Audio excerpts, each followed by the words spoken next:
Now to a growing crisis affecting our furry friends. More than 20 million pets in the United States currently live in a state of poverty. Many of their families are struggling to afford and access veterinary care, food, and supplies. Joining us now to talk about the crisis and their new awareness campaign, More Than a Pet, is Kitty Block, President and CEO of the Humane Society of the United States. Good morning.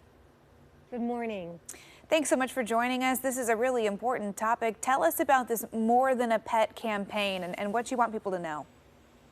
So our campaign is about keeping people and their pets together. There are 20 million pets in poverty. And what we're doing is meeting people where they are, providing them the resources that they need. Pet food, cat litter, leashes. It's so important. Everybody loves our animals. This is Flea, and I love Flea here. And we know how important it is that families stay together. And the last thing anyone ever wants to do is make a hard choice when they don't have the resources to care for their pet. Yeah, the pet poverty crisis in the U.S., it's an indication that their owners are having issues as well. So being able to provide the things that they need for their pets really helps the human owners as well, right? You are absolutely right. When their pets are suffering, they're suffering. It is people and their pets, we're linked, we're connected. The bond is strong.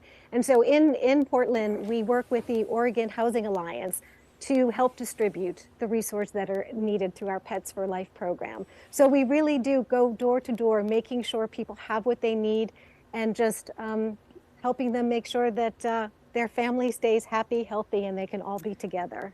We know the economy has certainly been tough the last couple of years, and as people continue to deal with inflation and try to tighten their belts, this is not like foregoing takeout or trying to save some money here or there. This is a family member that you still have to be able to provide for. So do you have any advice for communities or people trying to help their neighbors and pets stay together?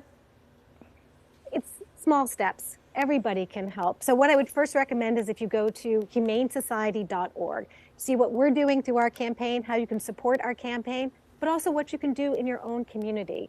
It's amazing what small acts of kindness can do and make that difference for people struggling to keep their pets and give their pets exactly what they need. So if you're a pet parent and you have an extra can or two of food, donate it to a local shelter. They'll help distribute it, or put it in a pet pantry.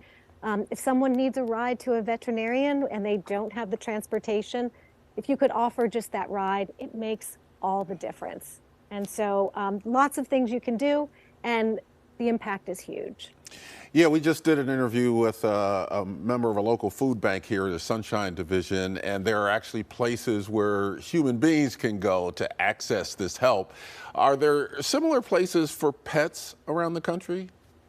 There's something called pet pantries, and a lot of times they do partner with food banks. So it could be a one-stop shop, and that's really what's important. And so, yes, there are, and there's information about that on our website, but there are resources out there, and we just want to connect with the people to make sure that folks in these underserved communities have exactly what they need.